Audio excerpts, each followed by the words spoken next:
Welcome, everyone. I am Sarah from Renegade Game Studios, and I am so excited to be here today. We are chatting about our current live Kickstarter, Artisans of Splendent, and I am joined here by the incredible designer, Nikki Valens. How's it going, Nikki?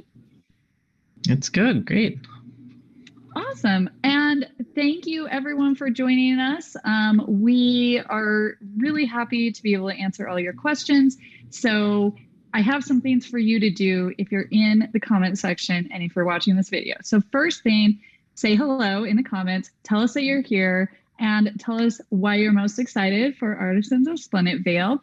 And then if you have any questions for Nikki, this is an Ask Me Anything. So we really wanted to just jump on here live, explain the game, tell you a little bit more about it, and then also answer any questions that you have. We've gotten so many good questions in the comment section, and we wanted to dive a little bit deeper into some of those. But if there are other questions that you have, we want to know about those too.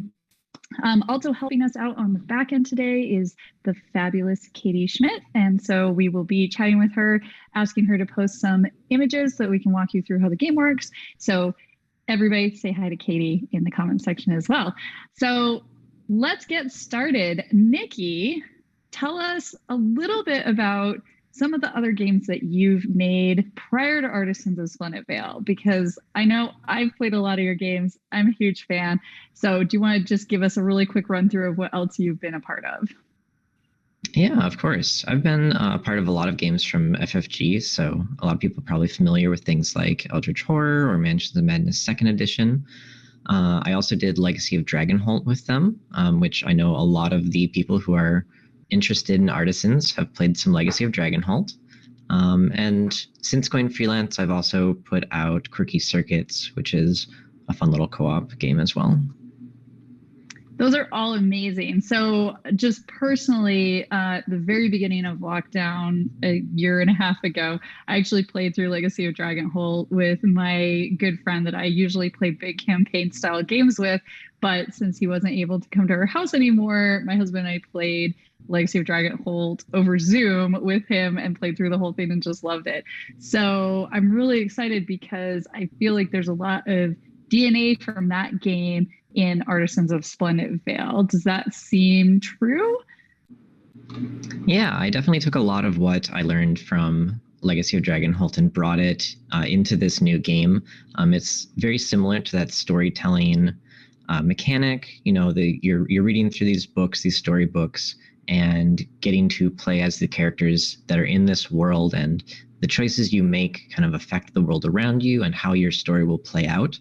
But we're doing more of a twist on this version of it than we did for Dragonholt. So one of the big things here is we have these 4 unique characters that you get to play as, and each of them has their own personal storybook. So instead of one book that's being narrated to you by whoever happens to be holding it and reading it, you all get to be a part of the story all at the same time. You get to read the story together, and your character specifically will have things that they want to add into any given scene, as well as choices that you will get to make along the way as your character that'll be unique to you. So, Katie, can we pull up the imagery for the books there? I'm really impressed by these books. I actually had a prototype copy of this game at Gen Con last week, and I was really surprised by how much content is actually in these 270-page books. And there's 4 of them because there are 4 characters. I mean, if this were an RPG, this would be the biggest RPG on my shelf by far, because this is just so much story in here. And I see Katie put up this picture. So do you want to tell us a little bit about what we're looking at in this image? Yeah, of course. We've got, a nice spread of all of the components in our game here. On the main table there, you can see there's a action scene book is spread out. That's that spiral bound book there that has nice top-down maps in it for the tactical action scene portions of the game. And the rules for any of those scenes are accompanying that on the same page. We've got some very beautiful dice, some lovely screen printed meeples as well that you can see there over on the left. Those are our characters, and our I see the dog. everyone's favorite doggo companion. That's Rosha. Nice. Rosha will be a great friend and companion to your games. But yeah, we've got a lot of different things. You can see some of the books in the background there, and just that gorgeous box cover there as well. I just can't get over the beautiful art in this game. I know anybody who wants to look at the Kickstarter page, there's a ton of different artists that worked on this. Who did the main artwork on that front cover? So this is Cleonique's art, and yeah, she brought just a ton of such great color and personality to the entire aesthetic of this game. Being able to kind of really realize this more sort of pastel, more calm and friendly fantasy setting that I had envisioned, as compared to, what you think of if your classical fantasy settings like a Lord of the Rings or D&D type stuff tend to be a bit more, a little bit more gritty, a little bit more kind of violent. We're looking for a very friendly atmosphere with this one instead. So Absolutely. Thanks to Cleonique, we were able to really capture that in the world. Wow, it's just beautiful. Cleonique did such a good job on that. And then just to the right of that big box, those are actually some of those big character books, right? Yep, exactly. You can see them kind of peeking out of a slipcase there. We've got Soraya's book in the front with the pink, and then kind of hiding behind her holding a flower is Farah's book. Nice. And then there's another couple of books there on the table next to that as well. There's just so much stuff in this box and so many beautiful, wonderful components. But one thing I know at least I'm really curious about is that action scene book in the middle, because I have played Legacy of Dragonholt before, and there really wasn't anything equivalent to this. And you mentioned that this is not as combative, maybe not as it's sort of gritty as other fantasy campaign guides. So how do we play on the action scene? Because that's a special thing I haven't seen before. So what does an action scene look like, and what does that mean? Yeah. Let's have Katie pull up the image that's kind of the same action scene book, but from the top. And then while that's happening, so action scenes in Artisans are they're what they say they are, an action scene. So they're, whenever something, exciting or time sensitive is happening in the story, they're going to take place in these action scenes. So that can include combat, like you were talking about, but there's going to be a lot of other aspects to these action scenes as well. You might be, trying to get to a specific place. You might be escorting non-combatants to a certain area and trying to protect them. You might be chasing down someone who's trying to get away from you for whatever reason, or maybe you're the one being chased and you need to get away. So there's a number of different ways that we're using this action scene mechanic to kind of create some tension and some excitement within the game. Excellent. It looks like, Katie, you've put up one of the character sheets, which we'll want to get to in just a second. But I think the next one you had up might be the action book with that spiral bound middle. If you want to switch to that next one. There's one of the cards we'll talk about. Oh, almost. There's so much good stuff. Here we go. Well, perfect. Okay. Yeah. So this is the action scene book. So what are we looking at here? Yeah. So we have these great top-down grid-based maps on the right of each of these book spreads here. So on the left, then you get to see the rules for this scene. And that includes an initiative order along the top of the page there. So all of those little character portraits that you're seeing are essentially the order in which the characters will act. We'll also have all of the rules for this scene on that page. What are the players attempting to do? What's their goal? Any specific rules that might apply to this scene, like Are there reinforcements? Will more enemies show up? Or is there certain locations on the map that do something that you can interact with? And then where there are enemies or our allies or any other kind of the game controlled units, their information is on the bottom of that left page, which is those little blocks in the kind of green border that indicates how they will act. So in an action scene, you as the players will get to use the dice that you can see there in order to kind of perform your actions. So this is called a dice pool that we have, and it's a shared resource between all of the players. And this is kind of the main mechanic that controls what you're able to do, how well you can do it, as well as how you can cooperate with the other players within the scene. So at the start of the scene, you'll get to roll 8 of these dice. Whatever the results end up being, you'll add those into the pool just by, collecting those 8 dice together in a little group. And then at the start of each of the player turns, you'll get to roll 3 more dice and add them to the pool as well. And the reason that's important is because you'll be spending the dice from this pool in order to perform your actions. So for instance, we have a number of different symbols on these dice. We've got like these boots that are usually for movement. We've got sort of a POW symbol, like you'd think like a comic book kapow type of a image there is your sort of attack or like primary action type of symbol. There's also a shield in there, which can be used for defending or otherwise kind of protective abilities. And then there's also a plus, which can be used for support and healing effects. You'll notice that one of these die faces actually has a boot and a plus on it. So that can be used as either of those, or even both in some cases. And there's also this kind of diamond-shaped crystal in there, which is a wild. So you can use that as whatever you want. Very nice. So, Katie, can we pull up the slingshot image? I can give you an example of one of these actions that might be available to a player. Harinya has a slingshot at the beginning of the game, and you can see an action listed here on this slingshot. It says shoot, and it has a POW symbol. So that POW there, that indicates what you must spend from the pool in order to perform this action. You'll have to spend 1 die showing a POW, or a wild, of course. And you'll get to do whatever the text of that action is. In this case, it's attack 2 plus die at range 3. So in this case, range just means you can do this at, up to 3 spaces away.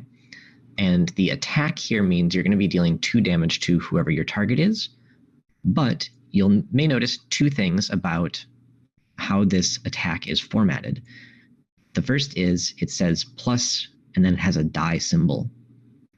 That means that when you perform this action, you're not doing just 2 damage. You actually get to roll the die as well, the same die that you spent for this action.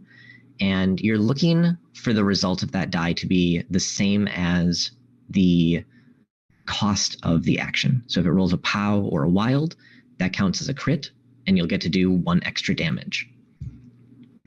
The second thing, what if you roll something else if you don't roll the same symbol?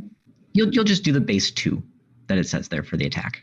So you'll always get to do that same 2 damage for this attack at least, but you might get some extra. So you don't have to worry about, completely missing your attack, essentially. Makes sense, yeah. Well, that's good. I like to avoid too much randomness in my games, so I appreciate that. Yeah. So one of the other things you may notice here is that the 2, it's a little hard to see on this image, but the 2 has an underline. And what that indicates is that that value can be boosted. And the way you would do that is if when you perform this action, you're spending this POW from the pool, but you choose to also spend a plus from the pool, that is counting this as a boosted attack. So you're spending both a POW and a plus. And what a boost does is it increments that value of the attack by 1. So that would be an attack 3. But it also lets you roll 1 extra die whenever you roll for this action.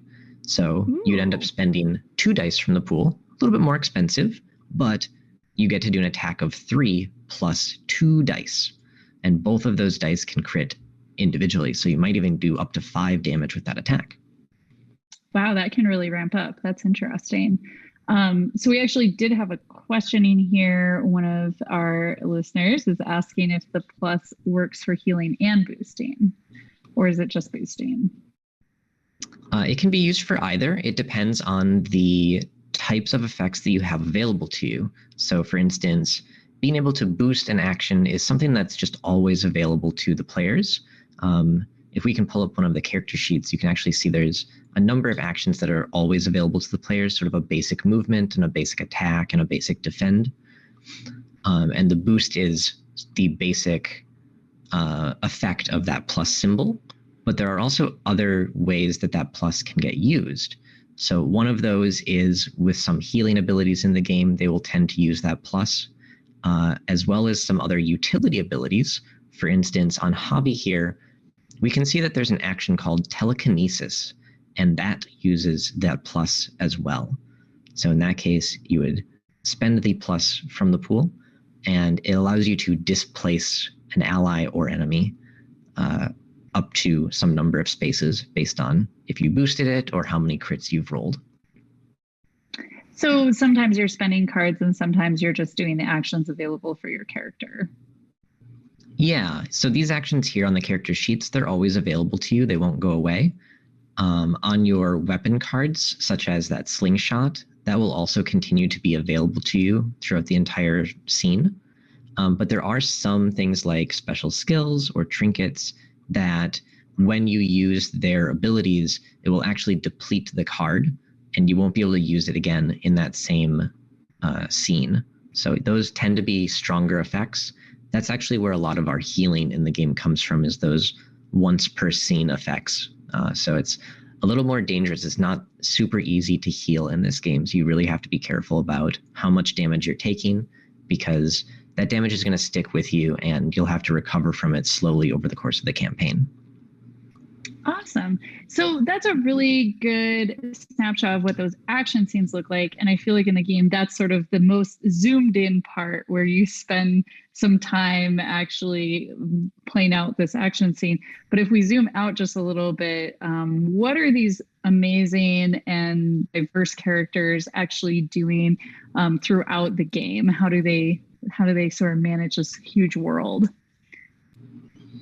Yeah. So like you said, those action scenes are sort of our most kind of zoomed in and crunchy moments of the game. But the vast majority of the rest of the game is going to be just reading in your books, like I mentioned before. And a lot of that is facilitated using a world map do we have an image of the world map prepared? I'm not sure if we do. But in the game, there is a nice big world map where you get to mark down all of the different locations that you can go and adventure at. And essentially how those just work is it's a name and a book entry number. So when you're going to go on an adventure for the day, you choose one of those locations, you'll read that entry in your book, and you'll be off on your adventure. You'll be reading that story, and depending on your choices, you might end up in an action scene. You might be exploring the different locations that are, at that place. I do know we have a shot of the books with a location in the books somewhere here. But so one of the things, as you're reading through the book, it might say you're now at this location, and then you go there and you do a thing or an action scene or something along those lines. Yeah, the book will kind of guide you through it. It might direct you to an action scene. Sometimes it'll say we explore map and then gives you a number, which is essentially just another entry in your book.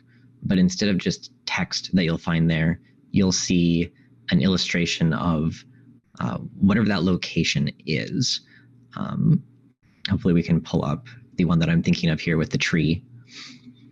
And within those illustrations, there will be these different numbers, sort of points of interest that you can choose to search more closely.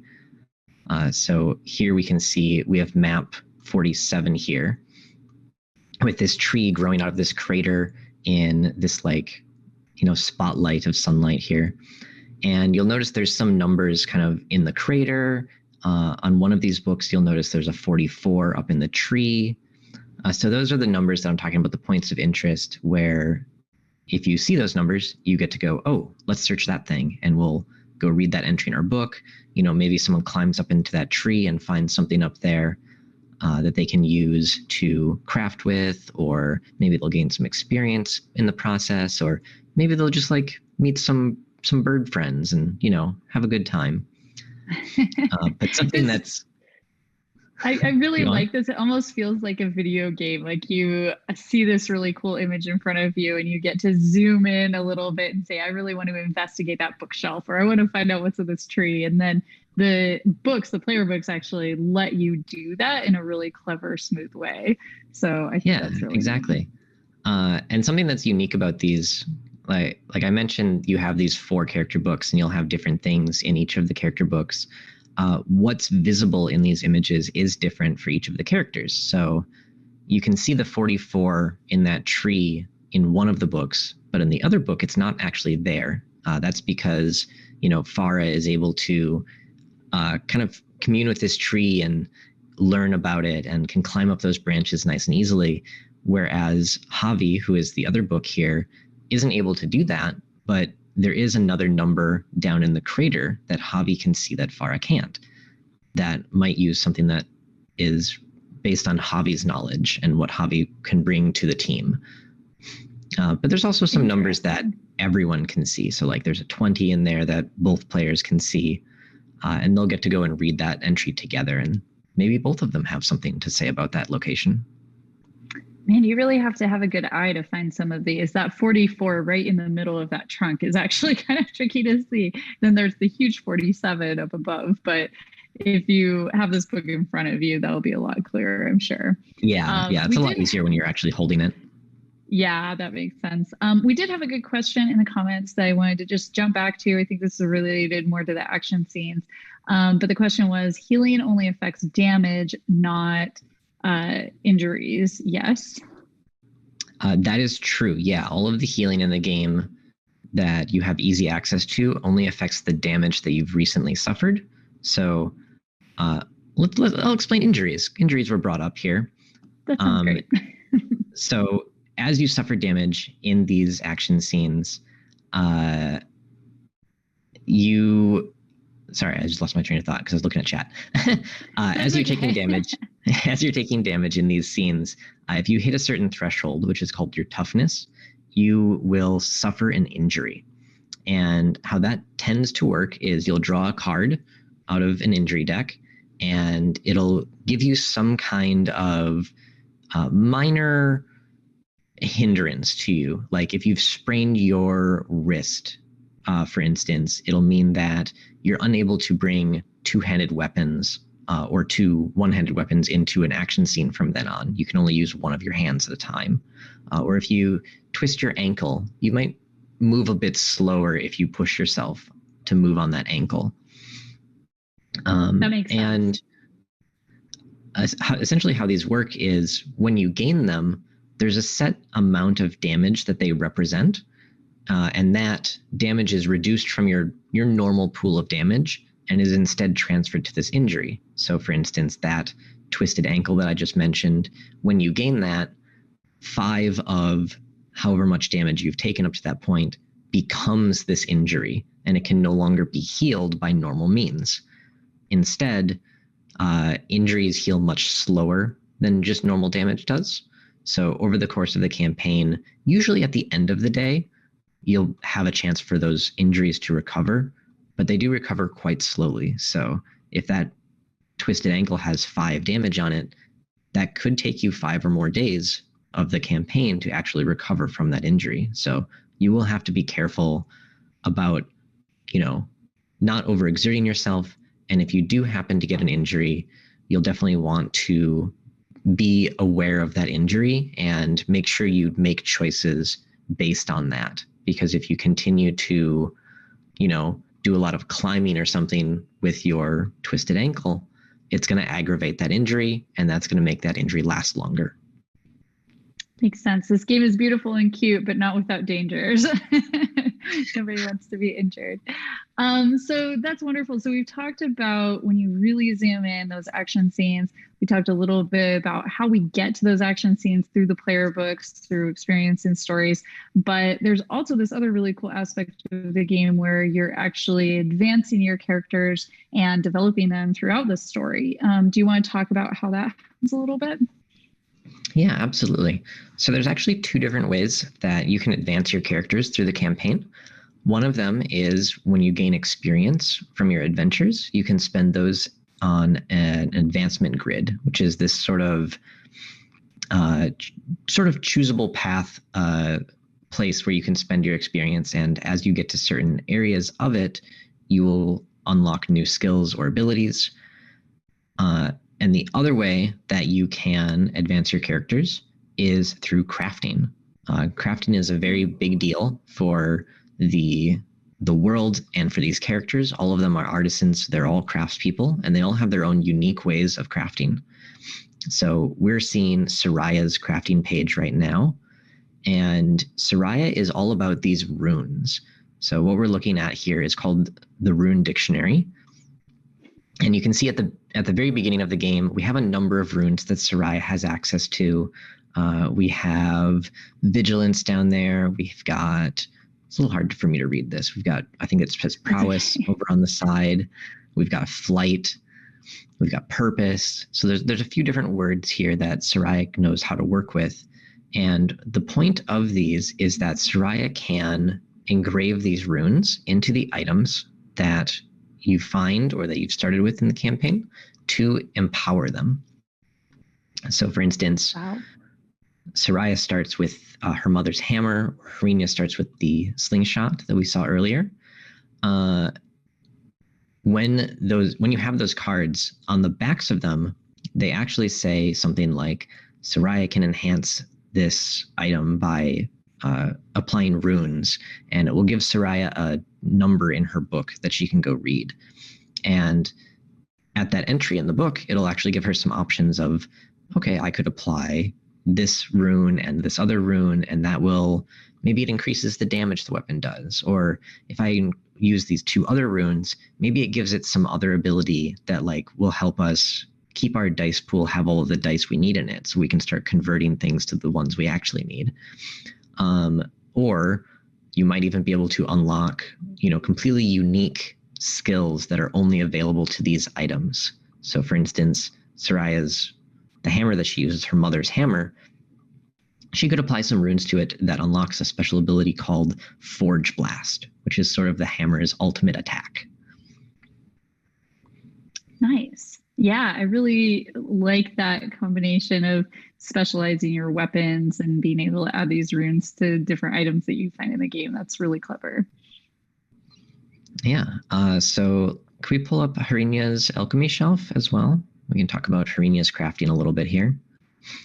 So Harina is our apothecary, and you can see that the crafting sheet is very different for Harinia. All of their characters have very different styles of what they're doing. Wow. Harina is all about very brewing. Different. Yeah, Harina is all about brewing these potions. This might be a little hard to see, but if you look real close there on the sort of slanted left side of this shelf, we have 6 unique ingredients that Harina is able to brew with. So we've got some mushrooms up at the top there. We've got some berries down near the bottom, or some roots at the very bottom there. And the way that Harinia is able to craft is by combining any 2 of these ingredients, and you will get some kind of a potion. You might know what you're going to get ahead of time. Maybe you already know the recipe and you can just combine the things that you know what you'll get from them. But in Harinia's case, you can also just pick 2 at random if you really wanted to and just see what they're going to make. So in order to do that, you would pick any 2 of these ingredients. You would sort of draw a line that would connect where they are, so it kind of creates a triangle. So for instance, if you wanted newt tail, which is the 3rd ingredient up, and wormroot, which is the very bottom ingredient, those would kind of combine and they would create the potion that's labeled 701. It's got a sort of a pink cap to it. So you would go and you would read that entry in your book. You get some little narrative about, how you're brewing this thing, what you're doing to these ingredients to be able to kind of cook up this potion that you're creating. And then it'll inform you what type of a potion you've created.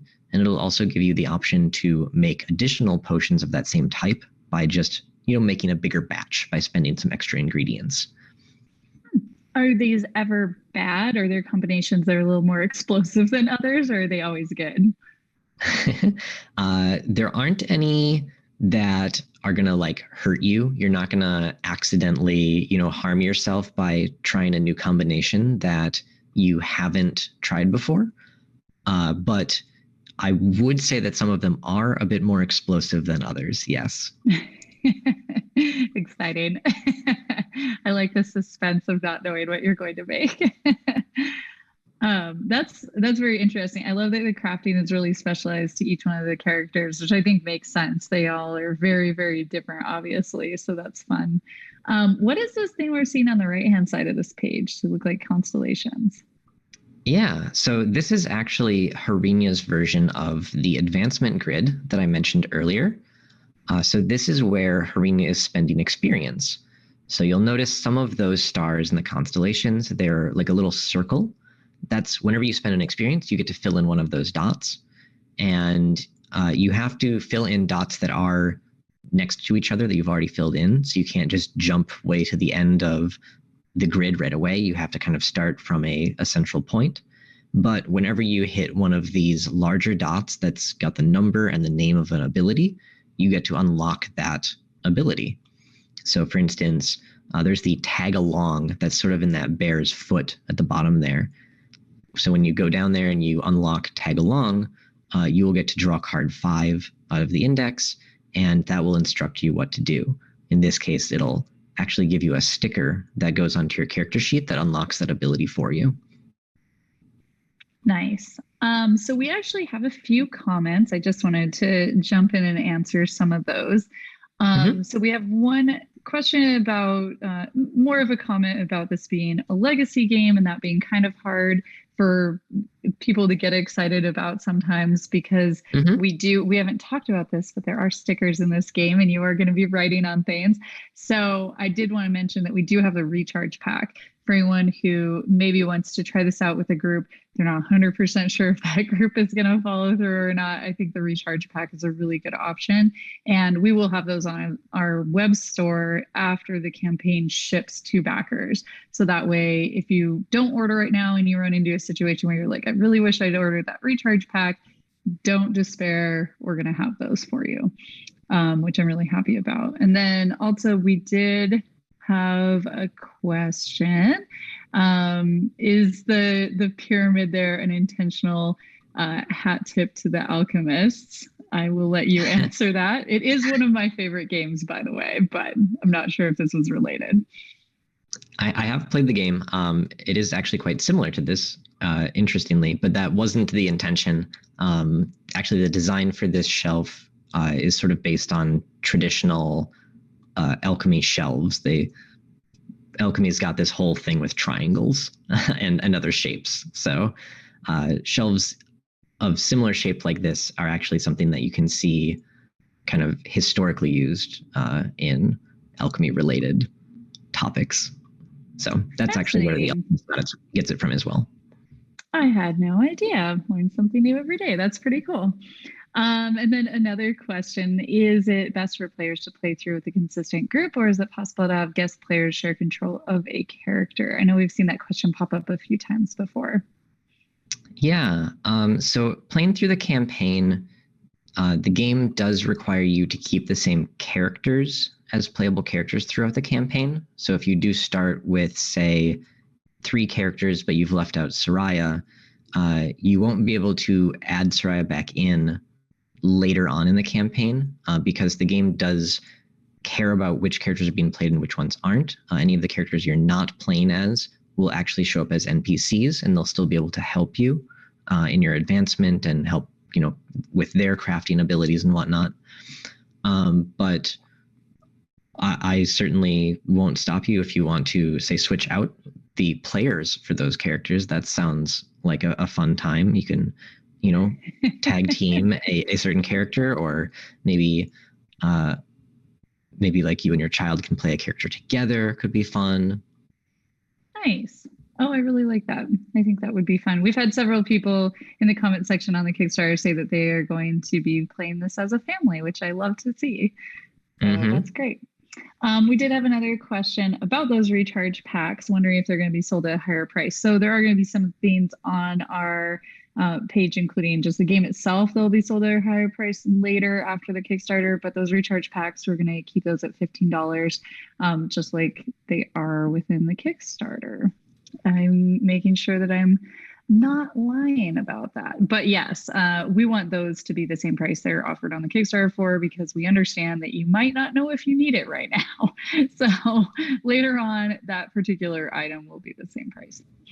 We don't want you to have any frustrations about that at all. So what's next?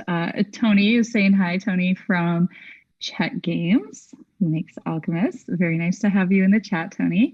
And keep the great questions coming. If anybody else has questions, please pop those in there. The next thing I wanted to talk about is actually those stickers and how you are modifying the game, because we have had some questions about that too. So what's up with these stickers? Yeah, so as you mentioned earlier, some players aren't necessarily sure if they want to play a legacy game. They're not sure if they want to, permanently alter their components. So I'll just talk a bit about like what those alterations are doing for us here and why I thought they were really important.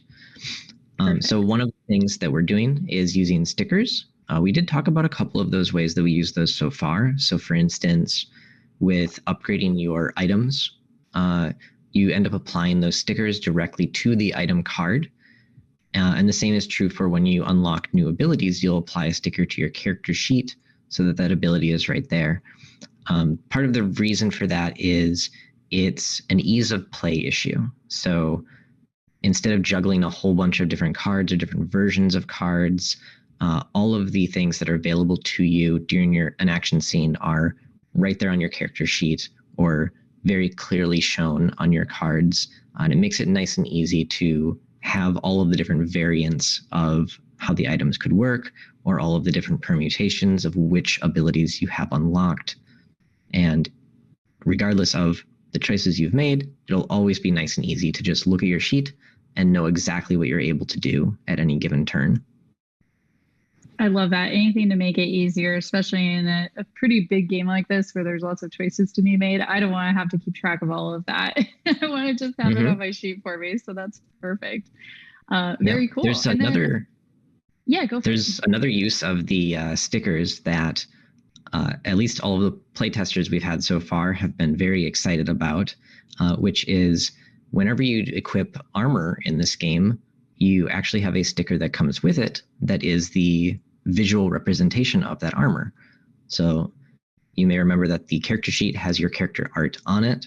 So when your character equips, say, some cool bracers or some kicking boots or something, you'll have a sticker that represents that goes onto your character art. So you can, stylize your character. You can customize the appearance of your character as you are improving your action abilities as well. Awesome. Are there any other parts of the game that are modified as you play?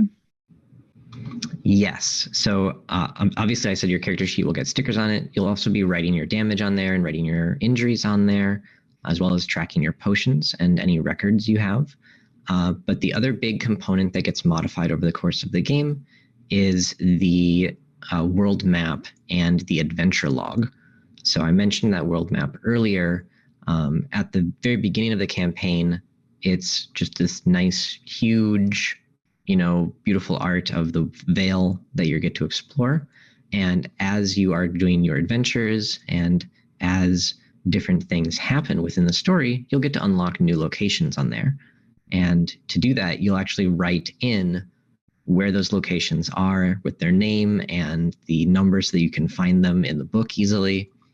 So you're essentially kind of creating this map over the course of the campaign almost as if this map were an item inside the world itself that the characters are interacting with and keeping track of the different things that they might be interested in doing. Very cool. I really like that. That's interesting. So another thing I'm seeing in this picture that we haven't talked a lot about are the meeples, one of my favorite components of the game.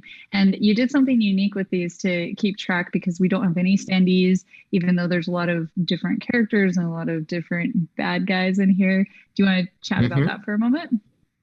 Yeah, let's switch back over to the sort of top-down view of this action scene book again. Something that you'll be able to see, hopefully on this image, is that along the top of the initiative order, there's a meeple there that shows which meeple to use for each of these characters. But there's also sort of a little D6 that's next to their portrait, showing a number on it. And that is that unit's like identification number, essentially. Like you can tell the two ruffians apart because they have different numbers on them. And that's true of the meeples as well. So these meeples will look very similar. For instance, on this board, we can actually see there's these two small blue ones that are sort of standing on that stone area. For this scene, those are arbalists. And they look the same. They use the same design and the same, shape and colors and everything. But they both have a little die face on them that has a different number so that you can easily tell them apart. And that's how we can, allow them to move at different points in the initiative order, or, different ones could have different abilities. If you give some of them a condition or something, you can put that condition on their portrait in the initiative order so that you know which one has it and you don't get them confused. I really like that because I love meeples, and these meeples are so cute. I don't think it's very easy to see in any of these pictures. I think you'll just have to wait to get your own copy. But one of them is even metallic silver. It's just beautiful. These meeples are incredibly detailed and awesome. And I'm really happy with how they turned out. So can't wait to get those into people's hands. I think that was fun because so many games are just huge boxes of plastic miniatures. They're really, really expensive and takes a lot of things to make those, but these being meeples just adds to the whole aesthetic of the game. So I think that's really cool.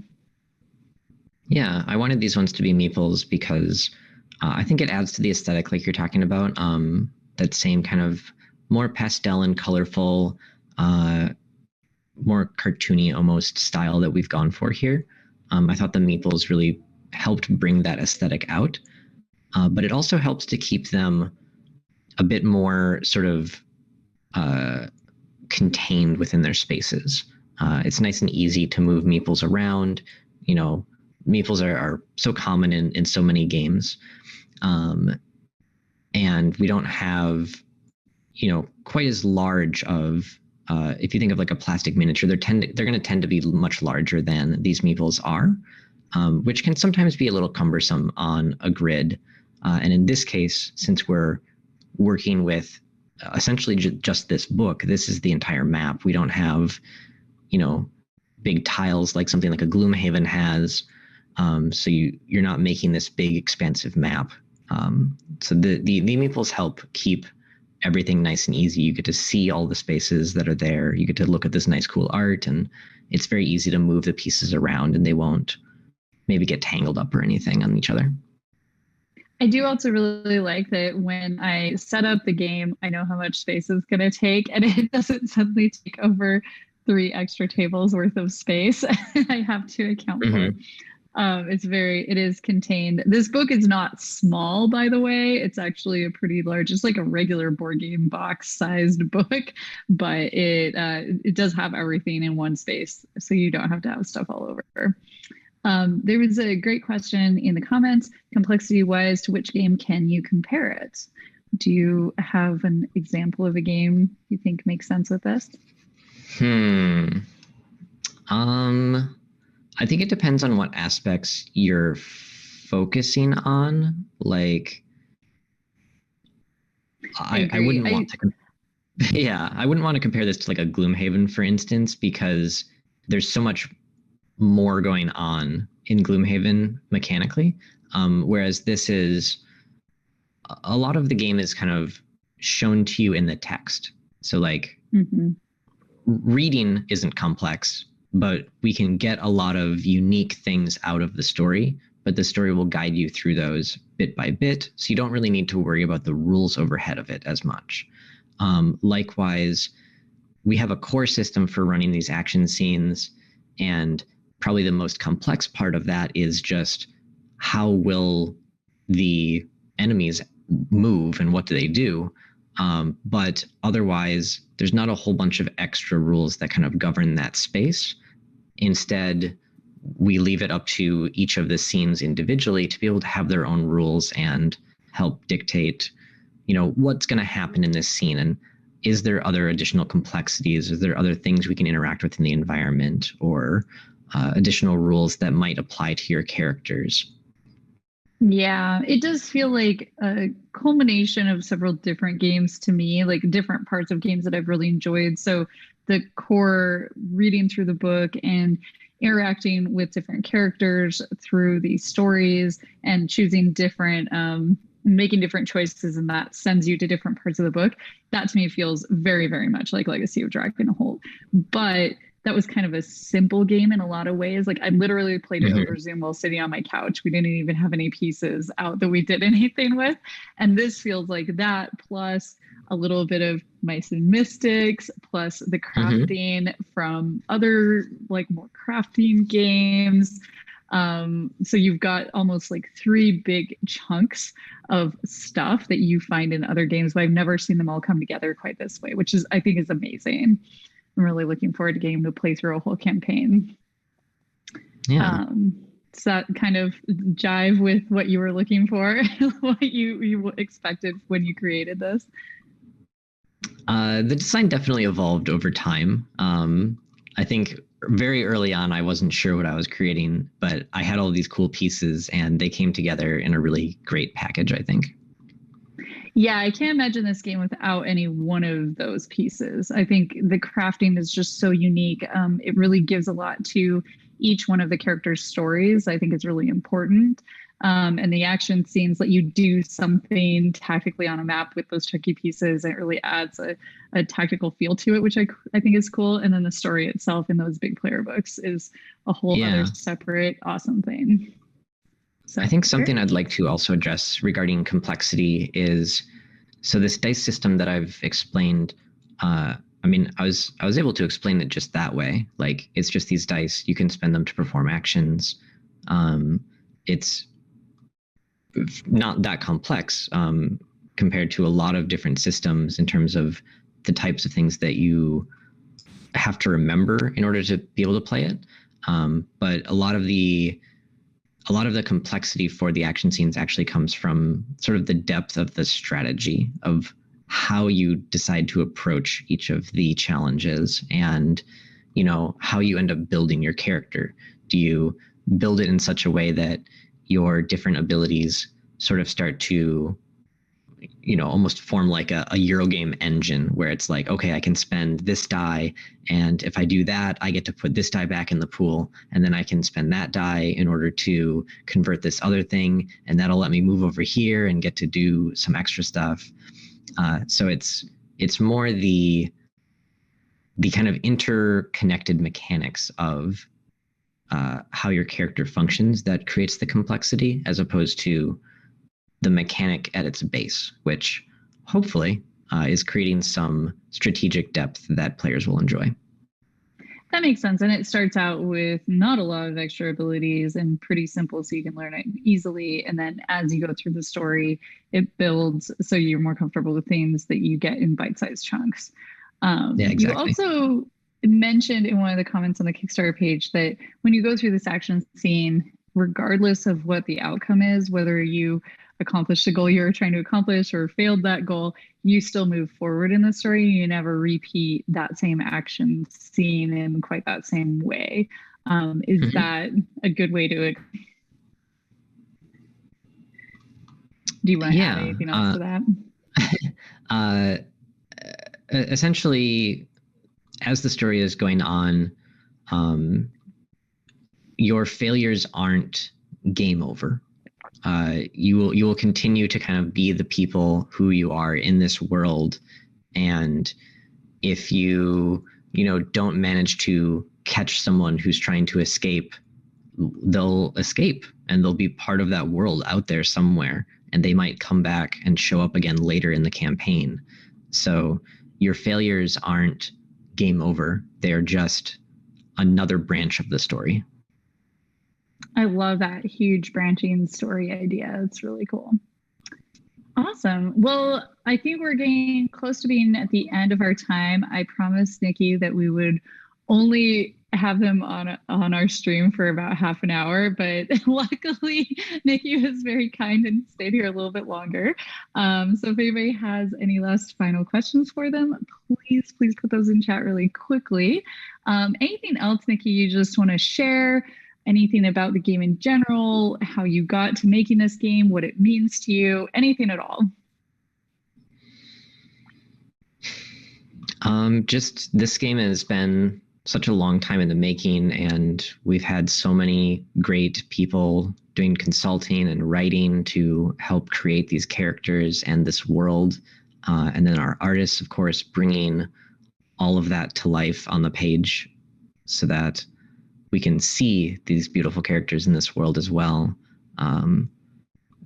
It's just been such a great experience to be able to create something like this, something just like true to the heart of myself and all of the creators on it, and create something that we just really care about, that we wanted to have exist, and that I think a lot of people will feel seen by, that maybe haven't been seen by other games in the industry. I think that's a very cool part of this game. And I know Renegade is really, really proud to be part of this and really happy that we got to work with you and all of the other creators on this project. It really does mean a lot to us. And on that note, also, anyone in the chat who's been watching, anybody else who has backed this project, we'd love for you to share it with other people that you think this game would speak to as well, because it is really special, but it's a little bit different. And we're really trying to reach people that maybe haven't felt like they could play board games before, or maybe they might really just like the plushies that we have as one of our extra pledge levels. So if you can share this, if there's anybody you want to specifically write to and say, hey, I think you'd really like this game, that would really mean a lot to us. It'd be very, very cool for you to do that. We did have one last question before we sign off. I know the game has combat, but I really love that all the art and marketing is featured minimal fighting. I guess this isn't as much of a question as a comment. It really sets it apart. An adventure game that doesn't focus on fighting is really appealing. I think that is really, it sounds like what you were trying to do, Nikki. And so I'm really glad that that's coming across correctly. Yeah, it actually brings up a great point. Like, even though there is combat in some of these action scenes, your goals as the characters aren't, you're not trying to kill the other people. We're not that kind of a team of adventurers. So it's more of sort of putting an end to the conflicts that you might arrive at, or finding other solutions to them. So most of these action scenes have non-violent solutions that you can arrive at. I love it. It's a whole game of solution seekers. That's fantastic. Awesome. Well, on that note, I think we'll sign off for the day. We really appreciate everybody being here. If you haven't yet backed our Kickstarter, go check it out. It's at on Kickstarter. Just search for Artisans of Splendent Vale, and watch out for Nikki posting on Twitter. We have lots of fantastic new stretch goals that we're still trying to get to. We've already unlocked several cool things that are just little upgrades for the game. We have lots more to share in that respect as well. So let your friends know, tell everyone about this game, and thank you so much for being here. If you have more questions, post those in the comments on the Kickstarter. We're watching those really closely, and hopefully we will see you all again soon. Thank you so much, Nikki. Thank you, Katie, on the back end, and thank you everyone in the comments. Have fun.